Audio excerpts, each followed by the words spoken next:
The ratings are in for AEW Dynamite and NXT, and it's not pretty for NXT as AEW Dynamite crushes them. We talk about it next on the Squared Circle Cycle Battle. My name is Michael Valenti. This is Ralph Valenti. Ralph, with everything promoted on AEW Dynamite, the fallout to NXT War Games, the ratings are in.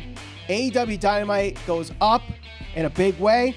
Number 2 in the 18 to 49 demographic, hitting nearly 1 million viewers for the entire night. I think it's safe to say that they did a good job promoting their show, and I think the ones that needed to hit with Sting, Kenny Omega, and Shaq drew some numbers. Yeah, I honestly can't say I'm all that surprised by the numbers today. I think that the big thing that was going on, or the couple big things that were leading into Dynamite last night, was the obvious return of Sting. We knew that he was going to talk or make an announcement, or at the very least, there was going to be a segment with Sting, and that was going to be a big deal for a lot of people, especially when you look at just some of the trends when it comes to social media, when it comes to YouTube. A lot of people tuned in to see Sting last week, and I think a lot of people tuned in to AEW this week just to kind of see the follow-up to that. The other big thing going into this was the obvious storyline with Kenny Omega following his appearance on Impact Wrestling. I think those two things really solidified the fact that no matter what NXT did with their current roster right now, there really was no way, in my opinion, for them to combat or compete against Dynamite last night, in my opinion. The key is, did AEW deliver? Is that going to carry over to next week and the week after and the week after? That's what we're going to talk about. Well, yes, I agree. That's definitely a question to ask, but let's go over the numbers really quick here. As I said, AEW Dynamite was number 2 in the 18 to 49 demographic for the entire night. They got a 0.45, which is up from their 0.42 last week, and they got 995,000 total viewers for their 2 hours. NXT, they went up slightly from a 0.16 to a 0.17.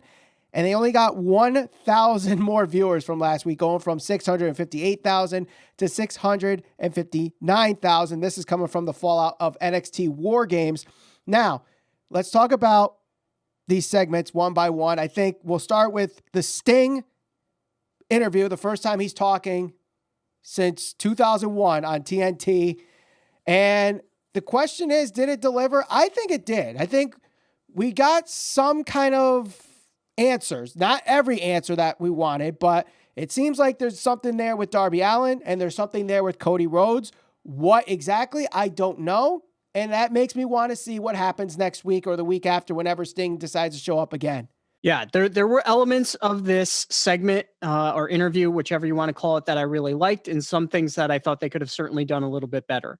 The thing that I like is the fact that there was the dynamic between Cody and Sting, where essentially Cody kind of made it seem like Sting was there for him, or he was coming back to wrestling really to have some type of interaction with him specifically. They kind of hinted at that a little bit, and Sting made it very clear that that was not the reason he was coming back. He did make it clear he was going to be signed with AEW for a very long time.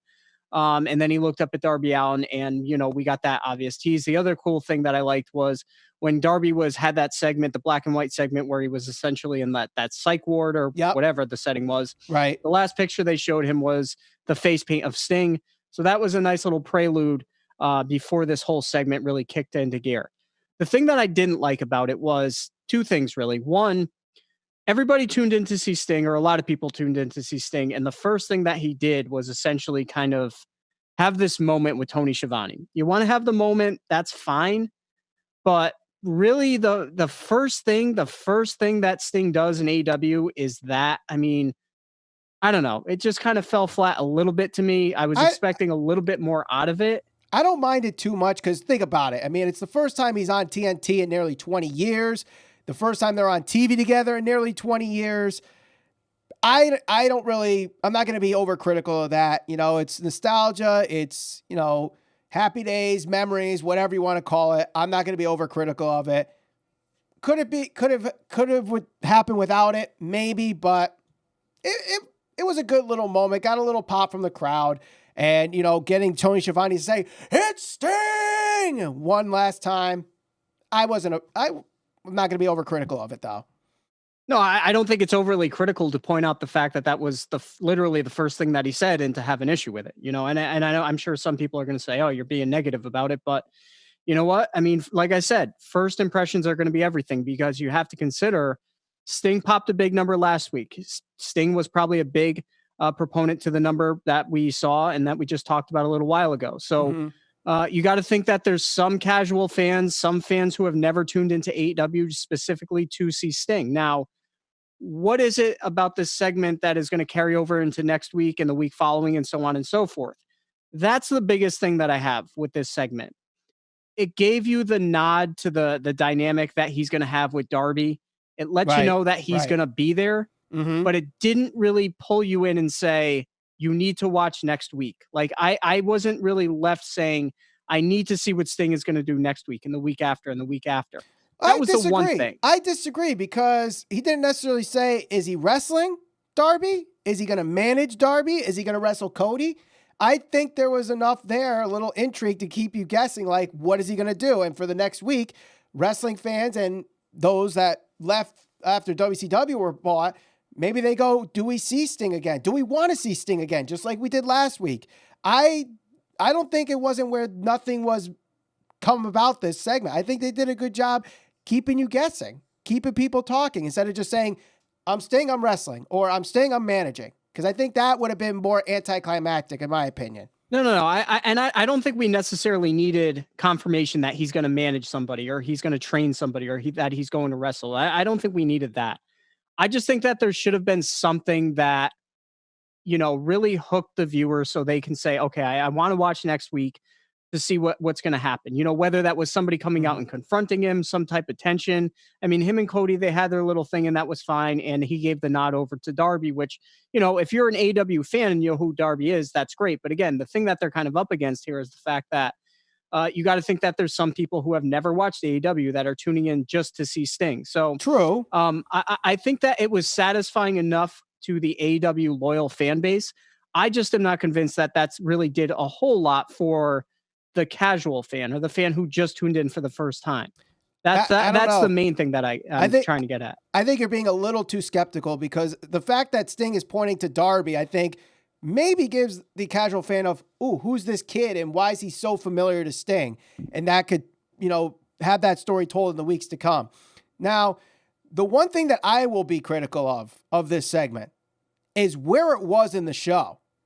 Yep. Agree, 100%. This is the thing you were marketing up. This is the thing you were promoting. Sting talking for the first time in 20 years. And you put it in 20 minutes into the show. It didn't start the show. It wasn't in the 9:00 block, and it wasn't in the main event. That's a head-scratching move, in my opinion. I agree with you 100%. And before we even went on and started recording right now, I said that was probably a mistake, because especially when you consider, like I said, if you got some casuals or first timers that are tuning in just to see Sting, why not have this at the end of the show? Why not have this at the 9:00 spot when you know that it's the top of the hour? Those are two of the more important spots in the show. To have it randomly at 20 minutes into the show, if you're somebody that's just tuning in to see Sting, you're gone after 20 minutes. You got what you wanted. You saw Sting.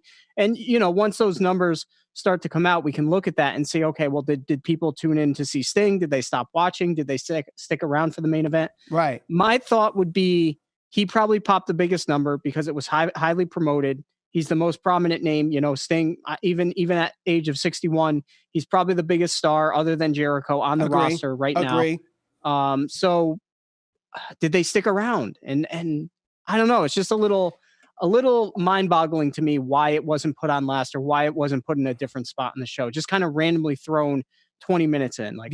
That's the thing. And if it was where Kenny Omega closed the show, I would have been okay with it. If Shaq closed the show, I would have been okay with it. Even if they went with the ultimatum segment with Jericho, I would have scratched my head, but kind of understood it. MJF versus Orange Cassidy. And I've been one that has defended Orange Cassidy, has said that MJF is a future megastar in this industry. But when you have Sting, for the first time in 20 years speaking, Kenny Omega after winning the AEW Championship, and Shaquille O'Neal, Orange Cassidy versus MJF for a ring that really is pointless right now. That's not main eventing. I'm sorry. It's not, in my opinion. No, and I'm right on board with that. I've obviously been the more vocal and critical one of Orange Cassidy and not so much his wrestling ability, because the match itself to me was fine. Orange It Cassidy was. went out there and had another good match. He did. I've always said that he's more of a divisive figure, not so much to the AEW diehards. Most of them are going to be on his side and they're into him, but it's the casuals. Right. And that's why I question, you have Sting, the number he popped last week, the fact that he's still a draw at at this stage in his career. Kenny Omega, probably the most talked about storyline right now, coming off that segment where he showed up on Impact. A lot of people were talking about that. Why did that not close?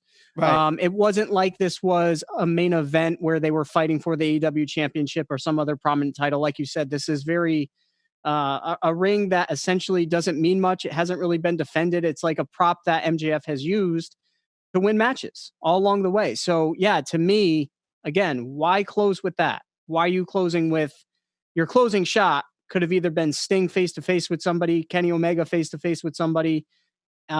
Instead, it's Miro. And Miro, I mean, everybody talks about how underutilized Miro was, or Rusev was in WWE.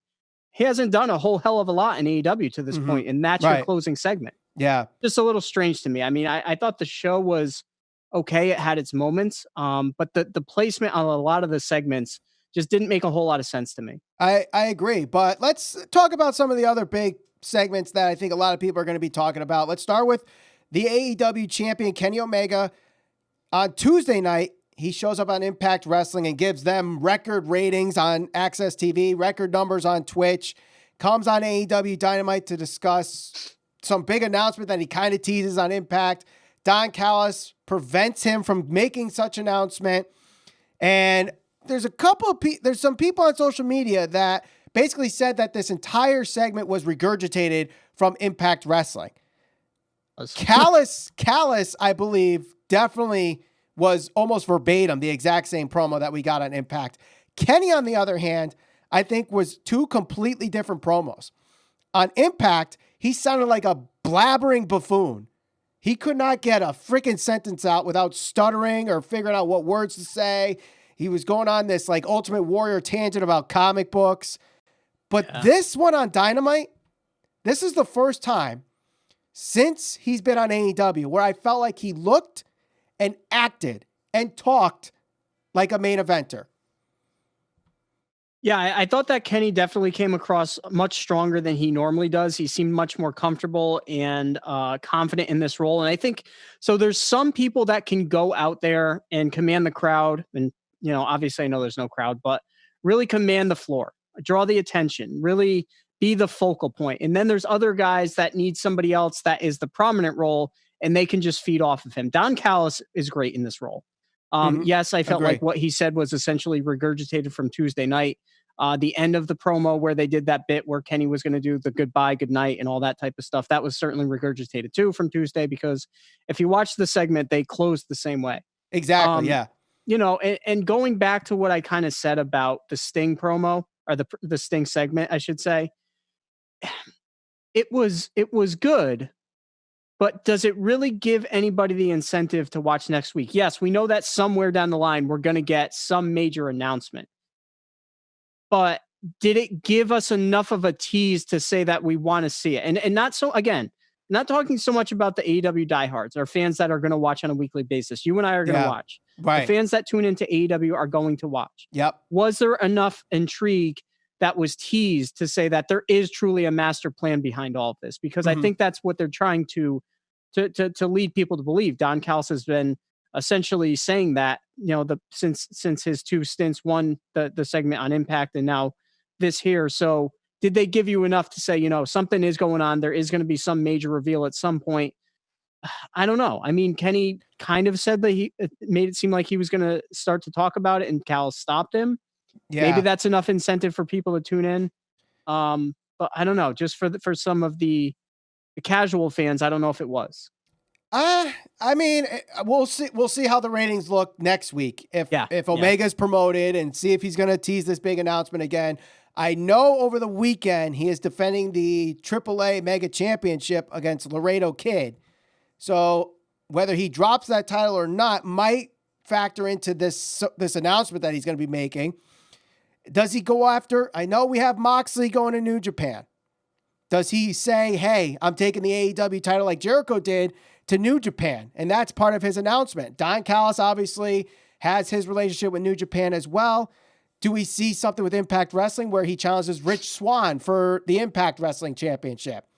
It could be a lot. As like you said, the AEW fan, I think, is still intrigued. The casual fan, I think, will still wait and see how the ratings look to see if enough were there.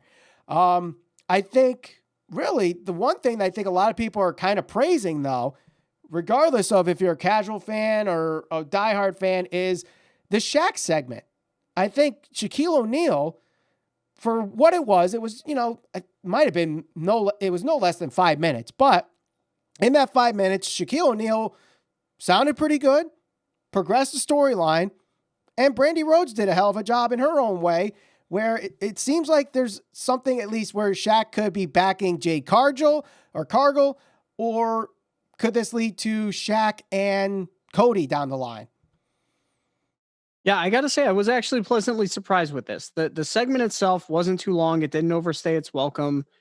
Brandy Rhodes is kind of hit or miss from time to time. Shaq actually seemed really comfortable, really comfortable in this role. It came across as genuine, not forced, which you get a lot of times with people who don't necessarily work within the wrestling industry. Sometimes it comes across as really forced and doesn't go over too well.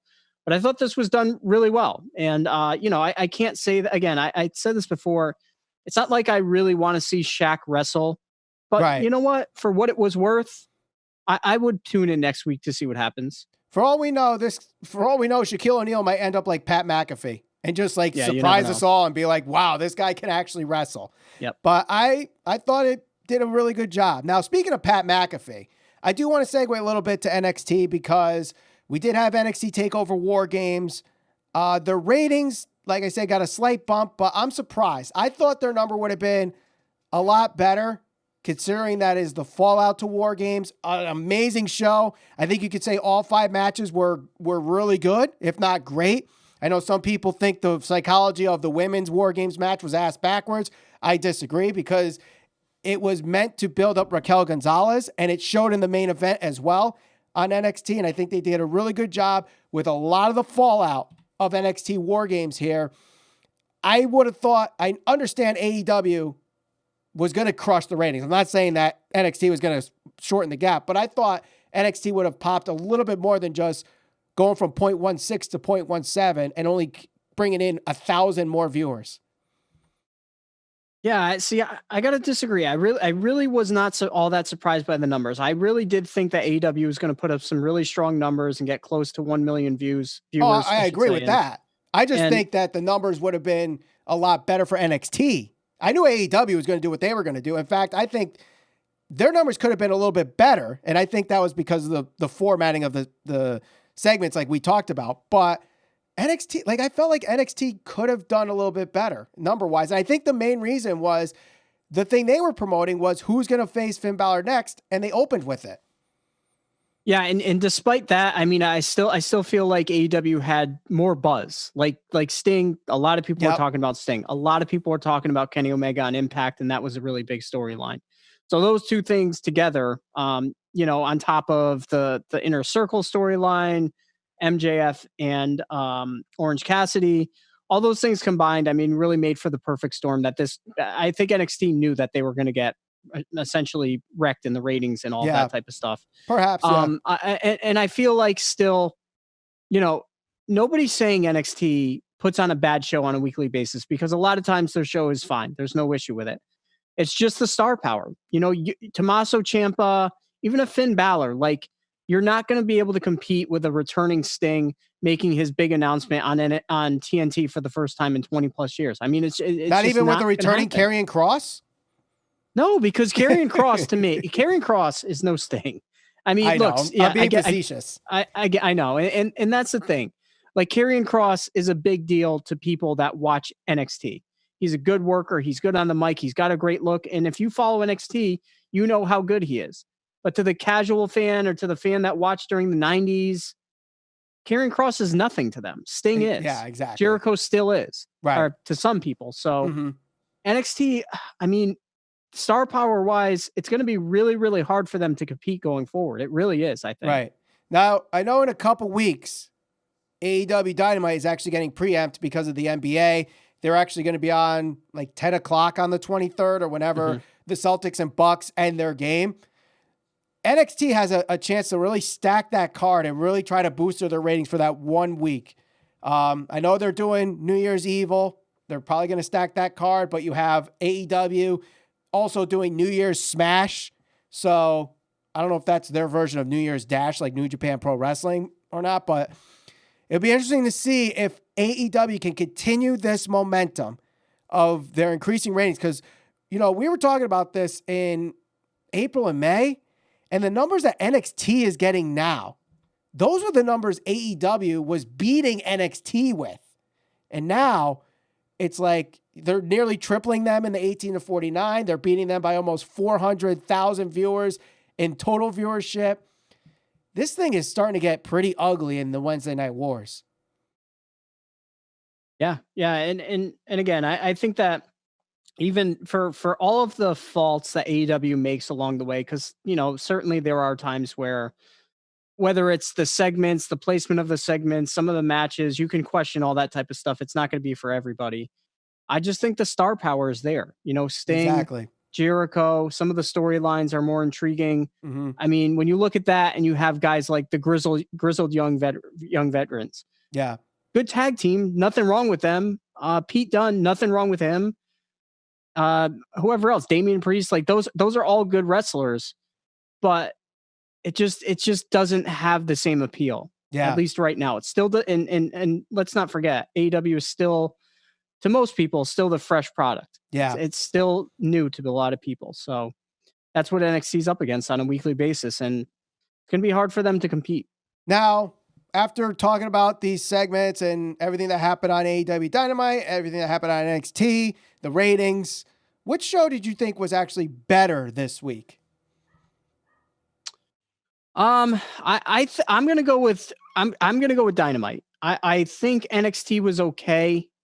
Some of the storylines that were going on. I think the main thing that I liked most about NXT was probably Karrion Kross coming back. That was obviously great. Yeah, I'm looking forward to him and Damian Priest. I think that'll be a great feud for him to start out with. Finn Balor saying that he's going to be back. That's obviously good. But just even though there were certain parts of Dynamite that I wasn't necessarily into, or I didn't feel like lived up to expectation, it still had enough for me to say that I was into the show. Like I said, the main event itself, even though I'm harsh on Orange Cassidy a lot of the times, I thought the main event was good. Yeah, I agree. I think NXT had some really good matches, in my opinion, this week. I think Cameron Grimes versus Tommaso Ciampa was a good match. The main event with Ember and Raquel Gonzalez was very good. The in-ring matches for Dynamite, I think were hit or miss. I think the main event was very good with MJF and Orange Cassidy.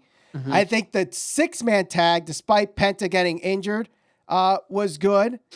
I was a little underwhelmed with the Bucks and Hybrid 2. I think that got a little too spotty and little too much PWG-esque, and that's not my PWG-esque, and that's not my type of match. FTR versus Varsity Blondes was a good match. Yep. But like you said, I think the star power and progressing things into next week, I think AEW had the slight advantage. Now, can they bounce back from that and double down on that and see what Kenny does next, what Sting does next, what Cody does next? Do we get some kind of follow-up with Shaq? That's what's going to help them get over this 1 million and keep them over that 1 million. I mean, they're getting pretty close to beating Raw's third hour at this point. So who knows what 2021 brings us, but we recently did a conversation on why NXT never beats AEW Dynamite in the ratings. You can click the thumbnail on the screen right now or the link in the description. Don't forget to share us all over social media. We're on Facebook, Instagram, and Twitter, SCPB Podcast. And we'll talk to you on the next episode of the Squared Circle Psycho Babble.